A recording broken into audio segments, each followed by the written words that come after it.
durable, on en parle beaucoup, on pourrait dire que c'est à la mode, mais nous en fait on le fait. Voilà. Et ce qu'on voulait aujourd'hui montrer, c'est le point où nous en sommes, ce sur lequel nous souhaitons nous engager, ce qu'on a déjà fait, et ce sur lequel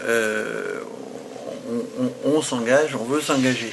Notre engagement traduit la volonté de nous inscrire dans le fonctionnement de l'établissement dans la durée, avec une réflexion sur tous les impacts économiques, environnementaux, mais aussi sociaux et sociétaux. On mène des actions. Alors par exemple, ce qu'on peut vous dire, c'est qu'au niveau des émissions des gaz à effet de serre, au niveau des émissions de CO2, eh bien, on a baissé notre production de 5,5% entre 2009 et 2012. Au niveau de la consommation, c'est du concret par conséquent, au niveau de la consommation d'énergie et d'eau, bon, on essaye de ne pas gâcher, on essaye d'optimiser les consommations d'eau et on peut par exemple dire que sur les consommations d'eau, depuis 2008, on a baissé les consommations de 27%. Juste un seul exemple, mais il n'y a pas que ça, il y en a beaucoup. On a installé des économiseurs d'eau dans tous les robinets d'établissement, ou presque, il en reste encore quelques-uns, mais pas beaucoup. L'autre point fort pour les économies d'énergie, c'est le fait que tout notre établissement est entièrement géré au niveau énergétique sur informatique, c'est-à-dire qu'on est capable en permanence de dire dans telle chambre il fait telle température, de vérifier si les moteurs de ventilation du bloc fonctionnent ou ne fonctionnent pas. On programme l'éclairage. Par exemple, si vous vous promenez dans les locaux administratifs, à midi moins 1, vous avez de la lumière, à midi moins 2, il y a une lumière sur 2 qui s'éteint. Mais c'est même 2 sur 3 d'ailleurs. Un chiffre, nos dépenses énergétiques, essentiellement en gaz et en électricité, n'ont pas augmenté ces 3 dernières années, malgré les augmentations de tarifs. Autre point important que nous avons fait, c'est le tri des déchets, j'ai commencé à le dire au départ. Nous avons 23 filières différentes de tri sélectif. Même les clients portent leurs piles usagées, les bouchons qui sont récupérés par des associations, les clichés radio. Autre domaine d'intervention, c'est l'achat éco-responsable. On essaye de sélectionner les produits en fonction d'un écolabel. On a une approche en coût global et par rapport au cycle de vie du produit, ce qui est non moins important. Et puis on regarde aussi les problèmes de nuisance qu'apportent les produits qu'on achète. Un exemple type, c'est les détergents qui sont quand même des produits éminemment toxiques ou gênants par rapport aux effluents dans les stations d'épuration de la ville. On essaye de supprimer les détergents et on a acheté une autolaveuse qui nous permet de supprimer purement et simplement les détergents. Bon, faut voir si on la développe ou pas par la suite, mais pour l'instant c'est un essai qu'on fait, un de plus. Voilà, autre projet, un véhicule électrique. On veut réduire les biodéchets de 30 tonnes à 10 tonnes d'ici 2016.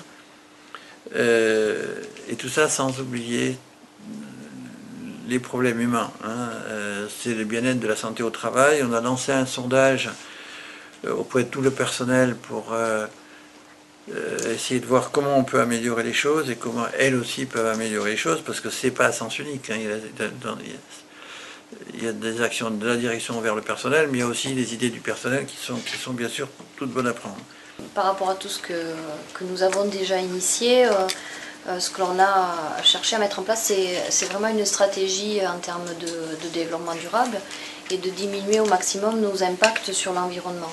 En dehors de toutes les actions que l'on peut faire, nous, on a souhaité associer dans cette démarche nos partenaires. Et on a formalisé notre engagement commun sous la forme d'une charte d'engagement avec 3 objectifs principaux qui sont de réduire les consommations d'énergie, de réduire les impacts environnementaux de notre structure, mais aussi engager dans cette réflexion nos partenaires et intégrer bien sûr le bien-être au travail aussi dans un engagement commun avec nos sous-traitants.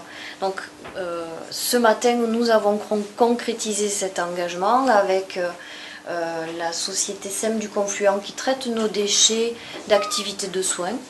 On a aussi concrétisé cet engagement avec l'artisan du nettoyage qui nous aide dans le nettoyage d'une partie de nos locaux. Et la société Annette nous a aussi rejoint pour intervenir auprès de nous et on a signé et formalisé cet engagement. On va continuer cette démarche d'engagement avec nos partenaires auprès de nos ambulanciers que l'on va recevoir cet après-midi sous la même forme et sous les mêmes objectifs parce que l'idée c'est aussi de rayonner, de faire rayonner cet engagement autour de nous. Nous sommes prestataires de linge et nous faisons de la location de linge. Voilà, c'est-à-dire que c'est la société Annette qui fournit les vêtements professionnels et également le linge de spa dans votre établissement. Et donc je suis là parce que je considère que l'établissement de santé majeur comme la clinique d'Esquirol, qui fait appel à un partenaire pour expliquer ce qu'on fait, c'est une, je trouve, pour le dire simplement, si tous nos clients nous demander et nous associer dans une démarche environnementale, je pense que nous ferions beaucoup plus de progrès, à la fois tous les établissements industriels, tous les établissements de santé, nous travaillons aussi avec des hôteliers, mais notre entreprise va progresser beaucoup plus rapidement et au bout du compte, finalement, c'est la société citoyenne qui va progresser et la planète qui va bénéficier de tout ça. Donc je suis vraiment content que vous nous aidiez à progresser. Et pour finir, je vais vous donner quelques exemples concrets de ce que nous avons fait depuis des années chez Annette. Pour nous, l'axe majeur depuis des années, c'est la réduction de consommation d'eau. En 2005, c'est-à-dire à peu près il y a 7 ans ou 8 ans, les consommations d'eau pour laver le linge par kilo, puisqu'on ramène ça au kilo de linge lavé, c'était autour de entre 23 et 25 litres par kilo de linge. Et on est aujourd'hui à 8. Et pour finir, je voulais vous donner un autre exemple qui est beaucoup plus récent, celui-là. C'était un axe dans lequel nous étions en recherche depuis des années. Ça concerne la revalorisation du linge réformé. Nous avons aujourd'hui une navette qui circule entre les 17 unités Annette, avec un circuit de ramassage hebdomadaire. On ramasse tous les chiffons qui sont préparés. Nous utilisons les services d'ateliers protégés, c'est-à-dire du personnel handicapés qui travaillent dans des ateliers, et ces gens-là revalorisent après le tri sur 2 ou 3 circuits, à la fois du linge qui peut être réutilisé. Le deuxième circuit, c'est une revente pour des chiffonniers qui utilisent dans certaines industries pour essuyer des pièces mécaniques, etc. Et surtout, et je voulais finir par ça, aujourd'hui, nous avons un circuit de revalorisation, puisque nos chiffons, après avoir été traités, servent à faire de la ouate qui sert en isolation dans des bâtiments industriels.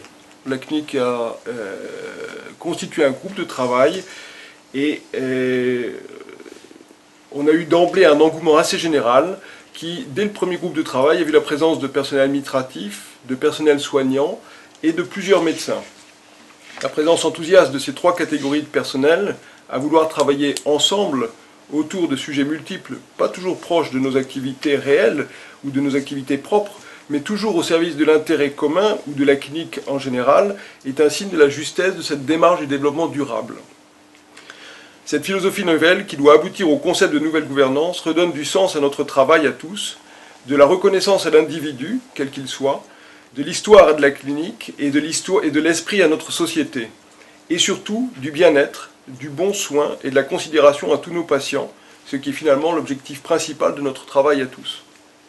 Et je souhaite, et les médecins souhaitons tous, que les convaincus continuent à travailler dans ce sens pour motiver les frileux du changement à tous les niveaux de l'établissement. Et les médecins ne seront pas en reste pour transformer cette philosophie, j'espère, en réalité.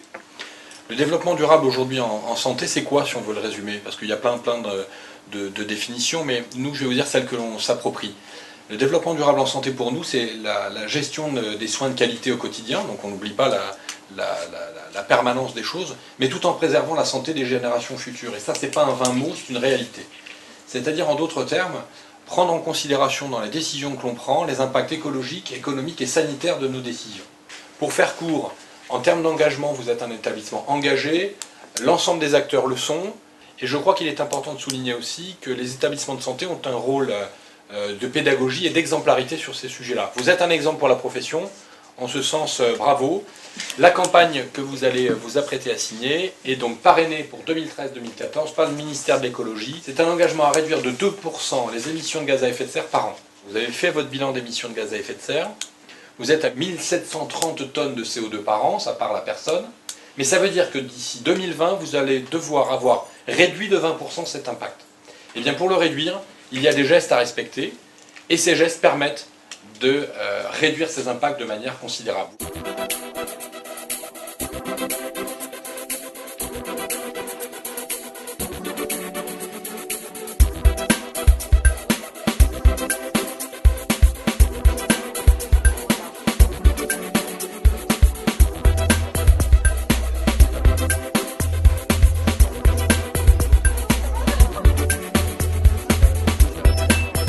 Beaucoup de bon sens, beaucoup de bonne volonté et ça permet de bien avancer.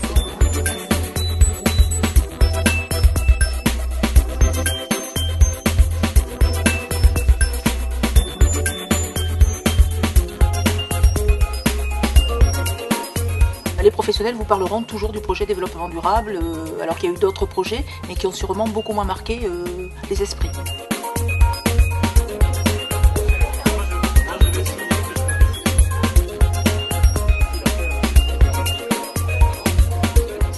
J'ai récupéré tous les boutons. Après, bon, il n'y a que la toile que j'ai achetée, vierge.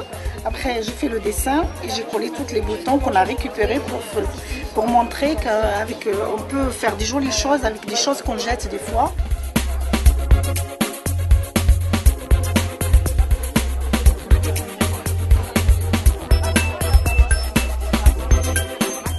C'est un engagement dans la globalité de l'entreprise.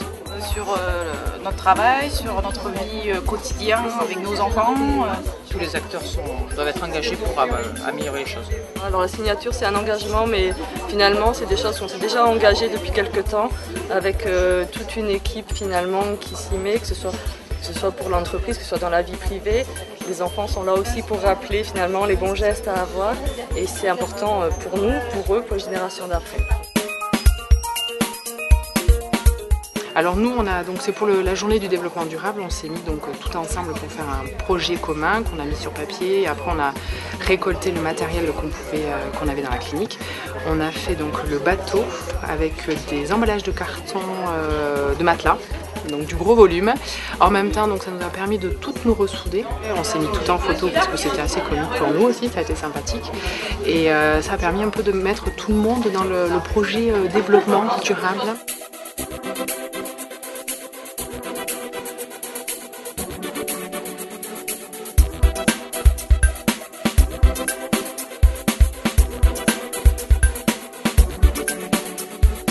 On peut penser que faire du développement durable, si ça ne nous mène pas à des économies, ça nous amènera à maintenir nos dépenses à un même niveau, ce qui déjà serait exceptionnel.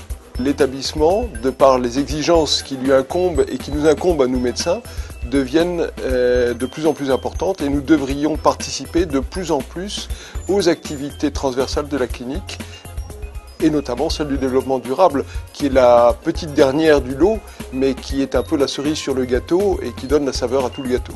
Je crois que l'étape après, c'est de justement, par le biais de cette rencontre qu'on a fait aujourd'hui, c'est de diffuser beaucoup plus auprès de tous les acteurs de l'établissement de ce qu'on a envie de faire et que ça ne reste pas une idée de direction ou de comité de direction ou de quelques médecins, mais qu'on puisse en faire vraiment quelque chose qui se diffuse et qui fasse tache d'huile sur tout le monde. Il y a des effets induits qu'on ne voit pas au premier coup et qui sont là, qui sont réels. Il y a qu'à voir ce qui se passe aujourd'hui où on avait du monde et aujourd'hui les gens aiment à parler de ça. Il y a aussi toute l'économie sociale, toute l'économie sociétale qui est engendrée par ça, par un thème qui a fait l'objet pendant des années d'une promotion par les écologistes et qui aujourd'hui est rentré, on fait du développement durable un peu comme M. Jourdain faisait de la prose.